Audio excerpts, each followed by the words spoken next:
provide this party an opportunity to informally introduce the concept of a proposed development to certain city decision makers, and then to allow them to ask questions and provide comments. No decisions or recommendations on this proposed development will be made by this committee.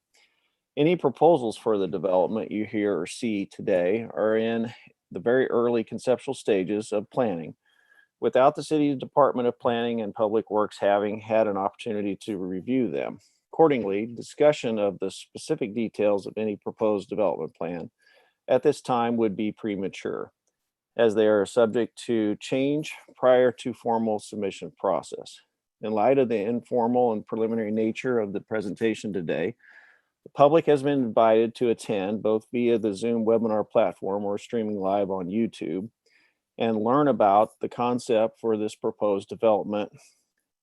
But public comments will not be offered at this time. Any person interested in commenting on the proposal discussed today is encouraged to contact their elected representatives. Also, take advantage of the numerous opportunities to speak before the Planning and Zoning Commission and the City Council when or if this development is formally submitted for city consideration. So thank you again. And we'll go ahead and start with a roll call of committee members. Mr. Newberry. So Member Garitano.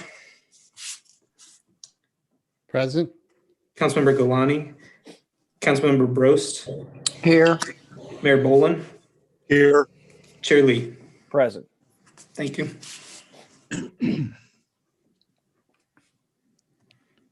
So, Mr. Newberry or Mr. Vunich, who is going to read the first item?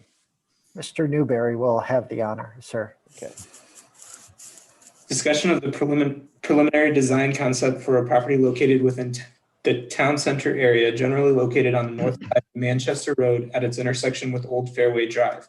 Property address 16701 Manchester Road, St. Louis County, located for 23U110063, C8 Commercial District, Town Center Workplace District designation. The proposed preliminary design concept includes a senior living facility with associated stormwater management facilities, parking, and certain planned public space areas. Ward 8. Thank you, Mr. Newberry. Mr. Vunich. Thank you, Mr. Chair. And thanks to the members of the Development and Zoning Review Committee for attending today. We do appreciate it. In preparation of today's meeting, the Department of Planning provided a packet of information. It's not a great deal of information, which is consistent with the intent of this particular type of committee meeting. In that packet of information was provided the agenda, which we'll utilize for the purposes of our meeting. And as always, Mr. Newberry, Ms. Arnett, and I provided to you the bylaws associated with this committee in the event that you had any questions about roles, responsibilities, and outcomes. Next are the items provided by Mr. Trimble, the petitioner or the interested individual that is presenting tonight. Those items include a concept plan for the conceptual development of the property, along with information associated with the project itself that's contained on that concept plan sheet. And then finally, floor plans for each of the 4 floors that are planned, what I call lower level or basement parking, and then 3 floors of living units. The second item the department would just like to note in its introductory remarks is that this property was zoned C8 Plan Commercial District by St. Louis County, now probably 30 plus years ago. The C8 district zoning is defunct because, as with the city of Wildwood, St. Louis County has certain timeframes or performance standards that must be met in terms of submittals of plans and commencement of construction. And obviously none of those have been met. The commercial center was to be more of a traditional type, not new urbanism, because again, it was done by St. Louis County. And finally, there is a significant historic aspect that's located on this property, and that is something I believe Mr. Trimble will discuss in his presentation. Mr. Chair and members of the committee, if there's any questions for Mr. Newberry, Ms. Arnett, or I, we'd be glad to try to answer them at this time. And thank you. Thank you, Mr. Bunich. Do we have any questions, or can we go ahead and let Mr. Trimble present? Did I say that, pronounce that correctly? Yes, thank you. Okay. I'll go ahead and turn the floor over to you. All right. Well, first of all, Mr. Mayor and committee members, I appreciate you taking the time and this evening to sit down and look at our project and discuss it. We welcome your input and thoughts, and hopefully we can move forward on a project that Wildwood will be happy to be here because we'd like to be a good long-term member of the community. As some of you may remember, I actually have appeared before this group a couple of years ago. In fact, I think I might have been one of the first developers to do so. On this very site, my partner and I were looking to develop a 180 unit campus similar to what's here now. This plan now has 143. So we reduced the number of assisted living and memory care units. The independent is pretty close to the same. We have 103 here. I think we had 100 before. So it's very similar to what we had discussed, previously. The biggest differences obviously are the fewer units, which means there's less cars, less traffic, which obviously the neighbors always have a concern about. I did previously meet with the neighbors several times. I think Councilman Garitano was kind enough to sit in one or two of those meetings as well. And we talked about traffic. There was a concern. 911 calls was obviously, which comes with a senior building. Fewer units, especially assisted memory care, reduces the number of those as well. And the biggest piece is originally we were going to try to span across Route 66 and put some units on the other side. We did not put that in this plan, so that keeps that whole side treed, natural landscaping, if you will. So the trees and everything over there remain untouched. Trying to see we did have a market study performed by Clifton Larson Allen. Came back very strong for what we're proposing to build. So we feel there is a need in Wildwood for the type of project. Ours is a campus setting, which will have independent assisted memory care kind of all under one roof. The building is 1 story over in the memory care, goes up to 3 on the assisted, and then we have 4 over on the independent side. So it'll have some differences in heights as you move across the building. So one of the other points of discussion we had with the neighbors previously was the entrance. I know from the city's perspective, our understanding is they'd like to line it up with the street across the road, across Old Manchester Road. So that's what we're proposing to do here. One time we entertained that we could split the entrance on both ends, but that didn't seem to fit kind of how the city's vision for traffic control and those kind of things. So we've lined it up across there, which I think it makes the best for traffic. Also obviously gives us, I think, a better sense of entry as you drive into the campus. So I don't know if there's anything other than, as I mentioned on our first go round, my partners and I have a long-term view for what we build and what we want to own. We're not looking to just build and sell. Some developers do. We're looking for a long-term position here. So we want to be a good member of the community. We, at the end of the day, want the folks and our neighbors to be happy that we decided to come and build a community here. So with that, maybe I'll just open it to questions, and anybody have any questions, thoughts, or comments, we'd welcome them. Thank you. Mr. Newberry, is there a way you could put on a city map and provide where this site is being proposed?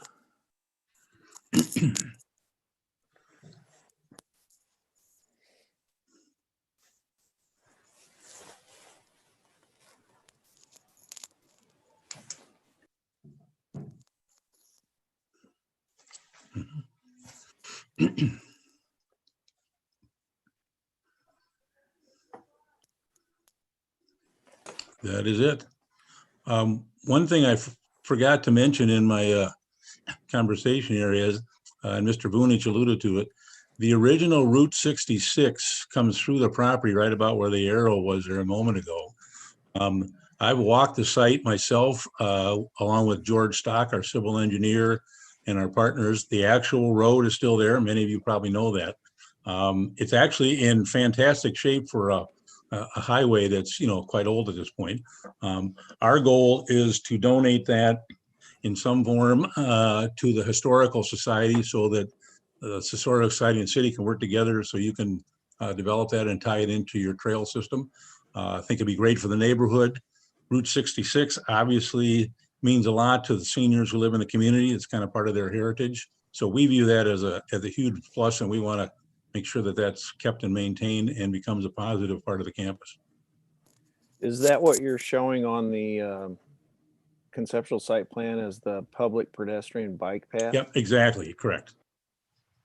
Okay.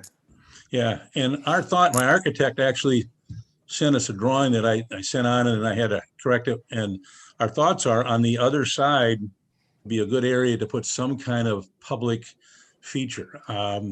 Pickleball was mentioned as one just because it's becoming popular. We're not proposing to put those. Our thought was to just demonstrate that we'd love to work with the city to put some kind of public feature, whatever city would like to see or thinks would be a good attribute or a positive there. But if we have families and everybody riding their bikes and taking strollers and walks through there, it's kind of fun to have a little something. So we would look to the city to give any thoughts or input that, or maybe you just prefer to keep it wooded. We're happy either way there.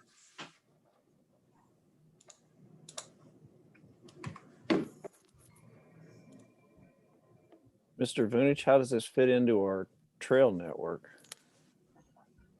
From a trail connection standpoint, it would be a major plus because we have part of the Wildwood Greenway corridor on the north side of the property that parallels Route 100. And then we have phase one of the Manchester Road Streetscape, which contains a bike lane as well as sidewalks. Mm-hmm. Yeah, if you take the path along the backside of the property and you look at where the Route 66, I'm guessing it's only 20 feet from the bike path to the end of the original Route 66. So it'd be a perfect connection. Mm-hmm.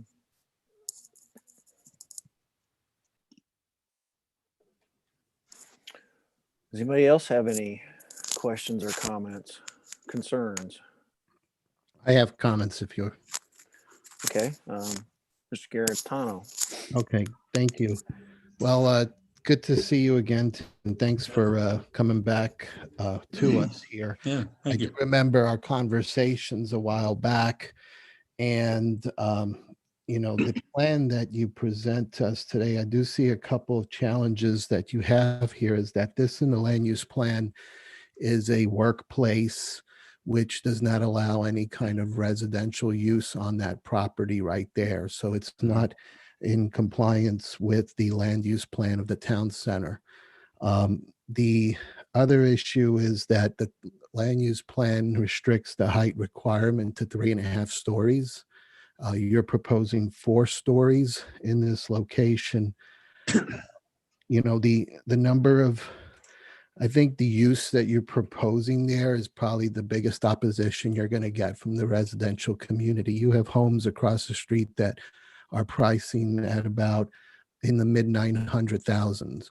And so these are very high luxury homes. And so their biggest concern is the impact to property value because they've invested in those homes over there. So the use that you're proposing is a use that's going to have, people coming and going at all times because you have employees, you have residences over there, people that are living there, visitors. The big feedback we heard back then and is still an issue is the traffic component there. The intersection there is got some issues as it is. We've tried to address it from a city perspective because the intersection is kind of at the top of a hill, so you don't see the traffic coming from the west heading eastbound. That causes issues there. with the people that are just on the one side of it now, the old fairway, they kind of inch out, and we've tried to address it by trying to put a median island to slow down some speed there, but it's still a frequent complaint. But that was a big complaint back when your original plan came up. So I don't even want to get into those kind of details because I think there are bigger hurdles here with just not being in compliance with the land use plan of the town center, which is a workplace here. So I just right now, knowing the resident sentiment, because we've had 3 other proposals that are in the same situation this past year. They're not in compliance with the land use plan where they are, and the residents, are not happy about that. So there was one just down the road right there at the Taylor intersection on Village Hills Parkway, and that was for multifamily residential apartments, and that was a strong opposition by the community there. And again, that was also a use that was not, I don't believe, permitted residential. So that's the issues I have with supporting something like this. Yeah. I do not think the community is going to be favoring it. Yeah, to comment on that, and I recall those conversations, Councilman Garetano. The site has been for sale for a long time. There hasn't been anybody coming forward with the use that complies with how it's zoned or could be used now. I know people have looked at it for apartments and other uses. Our feeling is senior housing, where 40 of my 143 residents won't drive, is far less traffic than any commercial use, be it office, medical, theater, gas station, restaurant, a number of things there. So we're a quieter neighborhood than what could go in there as it's currently zoned. Obviously, we'll have meetings with the residents and have that dialogue. We're aware that we'll have to come in and ask for the property to be rezoned and things change to comply with our use, and there's a formal process that we'll go through. So we know that that road lies ahead, if you will. I said, if you look, I think the highest and best use in our mind is senior. It's a nice, quiet. The site lends itself well to that. And I know that question was raised with residents before. Part of it coming back with fewer units is we have less traffic. There's less employees. I think I pointed out to some of the residents before, if this was an office or medical, you typically have a 9 to 5 exchange of cars. Everybody's coming in around 8 and everybody's leaving about 5. Our building, the staff will come in at 7, some will come in at 8, some will come in at 9, some are part-timers leaving middle of the afternoon, evening and stuff like that. So there's not a big barrage of cars all piling up at 8 a.m. and 5 a.m. like you would have with other uses. But those are issues that we need to deal with. You're correct, Mr. Garetano. Yeah, the only comment I'll have in response to that is that the proposal is obtrusive to that area there, because like I said, you have homes on that other side of the street that are, if you look at it, it's about, they're high, value, high net worth homes. And to see a 4-story structure across the street is obtrusive. It does not fit in with the aesthetic of that area over there. Yeah. Well, part of that's, if you look at our design, we kind of took the building towards the back of the property and across. So, it's not up front, because my understanding is there's actually a build to line front where the preference would be the building comes along the front of the property. We pushed it to the back for one of the very reasons you just mentioned. So. Mr. Brown, what's the existing grades at this location? Because this is in a depression, I think, isn't it? I would imagine Joe could speak to that probably as well as I could. I want to say just the opposite, that ground is actually raised up from the road. Is that fair to say that? Because the creek's down that way too, isn't it? And part of the site is definitely lower, but the main portion opposite Old Fairway is elevated a bit from Manchester, I would say. from about where the trail, the old Route 66, the property falls off quite a bit down to the very bottom there. Where our building is, I would say it's flat, but it's a fairly plateaued area, if you will. So it's But level, it does sit above the Manchester Road. That's correct. so it is higher, so the Correct. height issue will become an issue. I was gonna say if it were lower, you would have the ability to lower the sight line of the roof, Mhm. but with it being on a, yeah, so the high point is right across from Old Fairway Drive. Yeah. I guess maybe one question is typically a lot of these are, pitched roofs. You're seeing a lot of flat roof in residential housing these days. We tend to try to stay away from that just because if you, back to Mr. Garitano's point, if beautiful homes across the street, they all have, pitched roof and that gives you a nice, aesthetic. And so we'd prefer to stay with the pitch roof design. It may push the height a little bit, but we think it looks like it blends into the neighborhood better than go on flat roof just to lower the height and meet the requirement that way. And I don't know if there's any thoughts one way or the other. I'd be welcome to comments on that.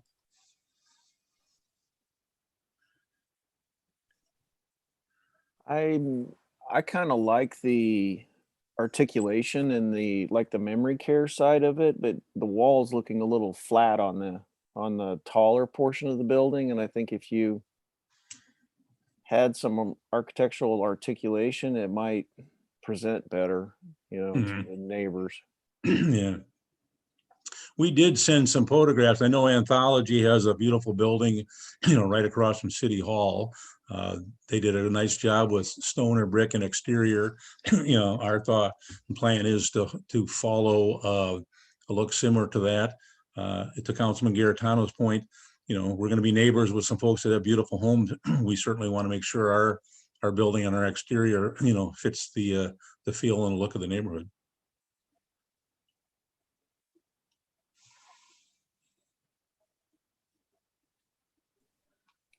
Are there any other comments? Mayor Bowler? Okay, thank you, Mr. Chairman. And Tim, I want to thank you for your interest in the city. Appreciate that. And for the time you've taken to be here with us this evening and go over this. So I think when we saw this previously, I had expressed a concern relative to having yet another assisted living facility in the area, in particularly in Wildwood. And you certainly know your business better than I do. That said, just from a layman's perspective, taking a drive from the intersection of Highway 109 and 100 to Clarkson Road and then north into Chesterfield, I don't know that I could count on one hand how many of these we have. So these facilities are proliferating, and I am a little concerned about a supply and demand issue in this particular, with them being so concentrated in this area of West County and Wildwood in particular. I don't know statistically, for example, what the occupancy currently is of the Anthology, but at last report, I don't know that it was completely full. And the facility that's at the intersection of Clarkson and 100 or Manchester Road in Ellisville is quite large. I don't know how many units they have there, but it is pervasive. And so my concern, first of all, is with respect to the issue of what would happen in terms of the facility, even assuming we get past the issues that you've heard earlier from Councilmember Garitano in particular, relative to, fit with the community and the neighborhood and the homes and all the zoning and all those kinds of things. So we get past all that, then the question is, well, what happens if it doesn't work and no one signs up, or not enough to sign up to make the business plan work? And we have a facility that is designed specifically for assisted living memory care. And I don't know what that could be converted to without some significant structural changes. So that's the first issue for me. And as I sit here today, you know, I hate to again tell you bad news, but I think it's important that, you know, that's the purpose of this committee, is to give you feedback before you put a lot of money and time into something that was sort of dead on arrival. And I would be hard pressed to support this based on that fact alone. Then we get to the issues of whether it is consistent with the zoning rules and the neighborhood and the community feel and all those kinds of things. I also share some reservations in that regard. So I guess I have a question for you. And again, I appreciate your interest in our city. Have you given any thought to a villa project? I don't see many of those around. And just anecdotally, I've had several Wildwood residents that have reached a point where they wanted to downsize from, you know, their 3 acres or their 1 acre or what have you, and move into, you know, a luxury villa and have the maintenance done for them and that sort of thing. So have you given any consideration to that? And if you have, I'd be interested in what you know, the results of your thoughts on it were, your research. And if you haven't, then my question would be, would you be willing to do that? Yeah, to go back, we did have Clifton Larson Allen do a rather exhaustive market study for us before we sort of re-engaged, if you will.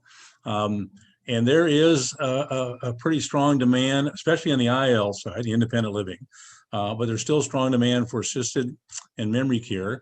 You know, you mentioned Anthology, a lot of projects right now with the whole COVID-19 situation. They have had issues with occupancy. That's no secret, you know, across the country, really. The one, I think, differentiation for us is, why would you have Anthology, which is assisted and memory care only?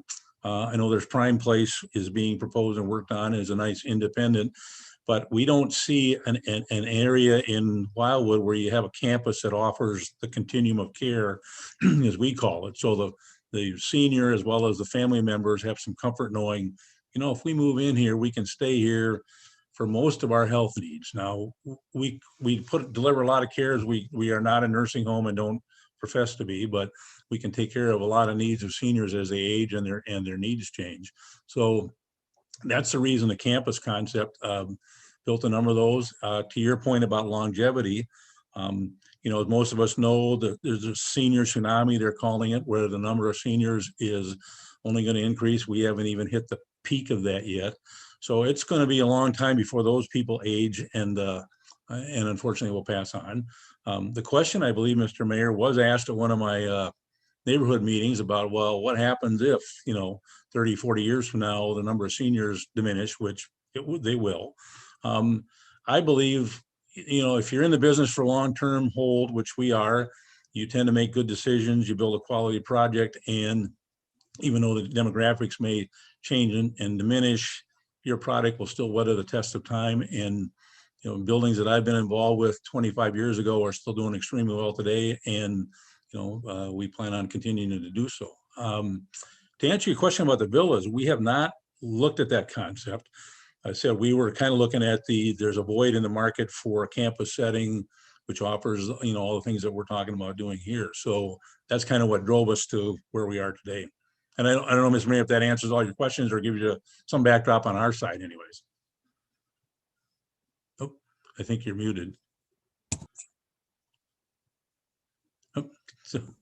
Yeah, there it you go. does answer largely my questions, and I appreciate that, Tim. I guess I have one comment and then a question. The comment is, I don't think any of us would dispute the statistics relative to the baby boomers aging. That's a known fact.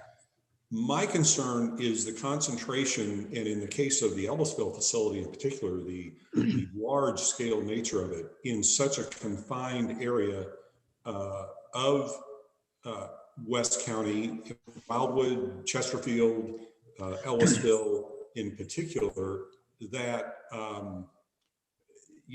even though we have the demand on a macro basis, is the demand on a micro basis relative to people living, and I don't know what the statistics are relative to what kind of people would be attracted to your facility. Would they be from this area, or would they want to move from, mid-county or something? And I don't know what the answer to that is, but nevertheless, we're getting a lot of these.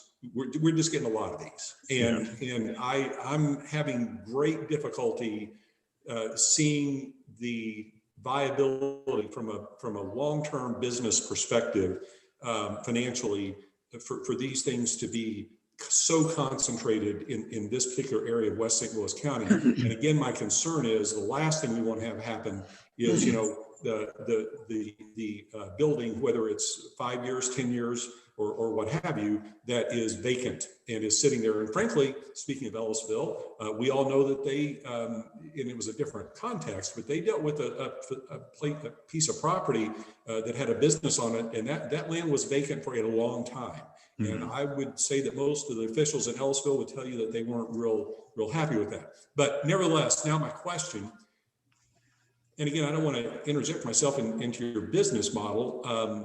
I guess the question is, would you be willing to look at the viability of villas? And there's no right or wrong answer. If the answer is no, mm-hmm. It's not within your bailiwick of what you want to do.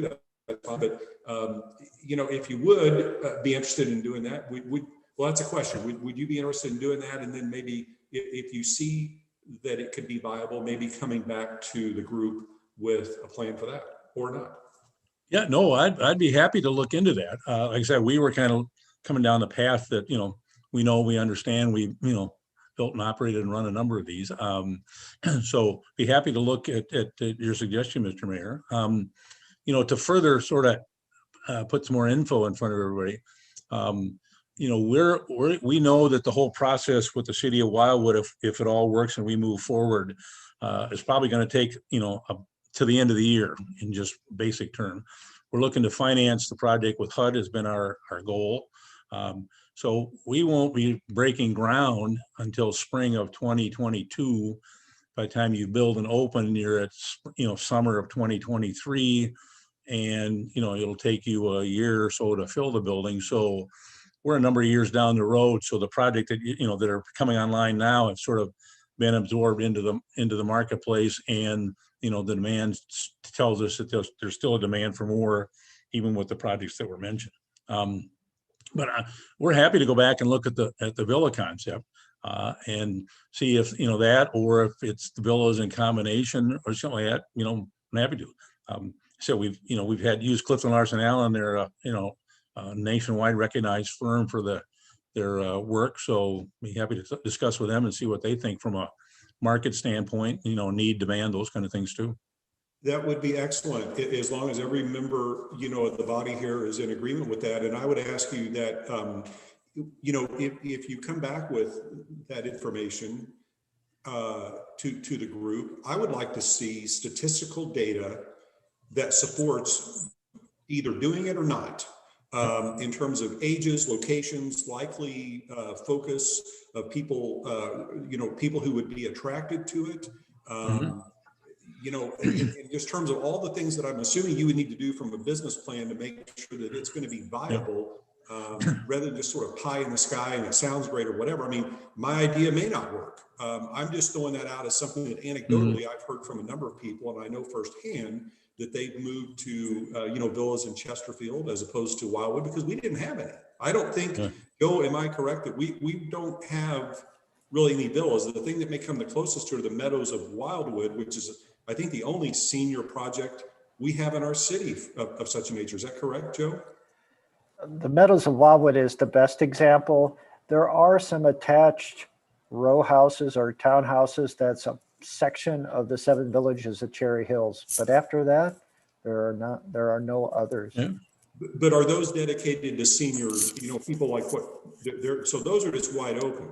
Yes. And I'm not necessarily, I'll just say this, Tim, I'm not necessarily foreclosed in terms of the concept of, if you decided you wanted to do villas, that it had to be seniors, limited to seniors. It could be a combination of seniors and family members or whatever you do. But whatever it is we get from you, in terms of a modification, I'd like to see, from a marketing standpoint, the data that will support what you're proposing. And I think that'd be good for both you and us. Yep. I'm happy to share this, the study we had Clifton Larson Allen do relating to the concept we're talking about here now. But it sounds like maybe a better idea, Mr. Mayor, is I'll go talk to Clifton Larson Allen about the villa concept, have them do some statistical work, come back with a market study on that concept, and then we can put them both there and say, hey, great demand here, so demand here, whatever the case may be, and see if there's what the best match may be. I think you're going to have more success coming in with multiple small buildings as opposed to a large structure as far as with the neighborhood. A villa would be something that is more palatable to the community. So I'm in support of Mayor Boland's idea here, going with it. Commissioner Giuliani. Hey there. I just wanted to, Tim, I'm the other council member in Ward 8 with Council Member Garitano, and I just wanted to, regarding the mayor's comments on the villa option, I guess I'd have to see what that would look like and be able to see what that would entail. But I will say that, I regularly speak with and personally have dealings with a lot of the residents in the enclaves of Cherry Hills over there. And I know that it's a major concern to have a senior living facility be built right across the entrance of their neighborhood. And to Councilmember Garitano's point, with houses in the price range that we're talking about right at the forefront of that community, not to mention deeper in, it's something that does draw a lot of concern with property values. The other thing that I've actually heard from numerous residents that I've spoken with has to do with the fact that you regularly see, whether it's a reasonable assumption or not, but there's regular ambulance traffic coming in and out of assisted living facilities. And that's something that a lot of the residents there are concerned about and just frankly don't want to have to see and hear on a daily basis right outside their backyard. So, once again, I won't go through every detail, but I definitely echo Councilmember Garitano's concerns and what he brought up, and the traffic flow as well, going up and down that roadway to come into town center as well. So I think that's definitely going to be a considerable hurdle with the current proposal. And, it's something that the residents are already voicing opposition to, I guess would be a fair way to put it. Yeah. So, well, I appreciate the feedback, the comment. I think the whole concept of having a get together like this early on, is a great idea, because as the mayor pointed out, you get some good feedback before, because you can spend a lot of money going down the road and then find out, I should have taken a left instead of a right. And by then, the cat's out of the bag and the check's been written. So, we'd rather know that we're working in conjunction with the city and coming to something that the city would like, the neighbors are supportive. And, my experience over the years is there's usually neighborhood opposition with similar, concerns that folks have. After we're built and up and operational, they're kind of happy we're there as a neighbor, and that's one of our ultimate goals. So, but we got to find out what that right fit and mix is, and do want to be respectful. And, I have to say, one of the things I do like about Wildwood, even though you come in with a plan and a dream and it gets reworked, but I like the fact that, we've got neighbors across the street with homes that they do, and the people want it done right. We want to be in a community where there's pride in living here, whether it's in our building or the neighbor across the street, and we're happy to be here. So having a higher threshold is a good thing. Mayor Boland? Yeah, just to add on to what you said, Tim, another advantage of this review committee concept is and approach is that it avoids the needless aspect of getting our residents upset about something that was never going to happen to begin with as well. And what that does, it benefits a developer such as yourself, because if and when we can reach a point where there is a development that is proposed that this committee likes and it moves on to the Planning and Zoning Commission, which you're free to do anyway, but it'd be great to have this committee's backing. But it means that if a project that you propose is moving forward, the less acrimony that has been in place with our residents relative to what you've been proposing, I would argue is going to be so much better for you and the people that are moving into that, because it's much better to start a relationship based on cooperation and congeniality than it is,